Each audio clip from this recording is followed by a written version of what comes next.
മുതലാളി ഇതുപോലത്തെ ഒരു സൈക്കിൾ എനിക്ക് മേടിച്ചു തരാവോ? തൽക്കാലം നീ ഇങ്ങനെ നടന്നാ മതി. ശരിയാ, ഇതൊക്കെ ഓടിച്ച് നടന്നു കഴിഞ്ഞാ ഞാൻ വികലാംഗനാണെന്ന് നാട്ടുകാര് പറയും. ഇതാവുമ്പോ പിന്നെ ആർക്കും മനസ്സിലാവില്ലല്ലോ. കൊറേ ആയല്ലേ വെട്ടി വിഴുങ്ങുന്നേ. കിലോയ്ക്ക് എന്നാ വിലയെന്നാ വിചാരം? ഞാൻ ഒരു വർഷം കൂടെ ഇവിടെ ജോലി ചെയ്ത് ഈ കടം കൂടെ വീട്ടിക്കോളാം മുതലാളി. മുതലാളി കുപ്രാക്കളത്തിൽ നിന്ന് തന്ന കാശ, പുതുശ്ശേരിയിൽ നിന്ന് നിന്ന കാശ മുതലാളി. 10-20 കൊല്ലം മുമ്പ് എന്റെ അച്ഛൻ മുതലാളിക്ക് ഒരു 2000 രൂപ കൊടുക്കാനുണ്ടായിരുന്നു.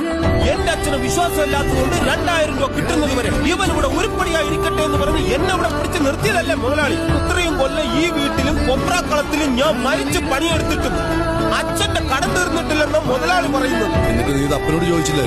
കഴിഞ്ഞ ആഴ്ച കൂടി ഞാൻ ചോദിച്ചതല്ലേ. അപ്പൊ മുതലാളി പറയാ, ഞാനിവിടെ താമസിച്ചെന്റെ ഭക്ഷണം കഴിച്ചെന്റെ കണക്ക് നോക്കിക്കഴിഞ്ഞാൽ ഇനി ഞാൻ കാശ് അങ്ങോട്ട് കൊടുക്കേണ്ടി വരും. ശരിയാണല്ലോ, സത്യം പറഞ്ഞ ആ കണക്ക് ഞാൻ ഓർത്തതുമില്ല. പിന്നെ ഞാൻ മിണ്ടാനും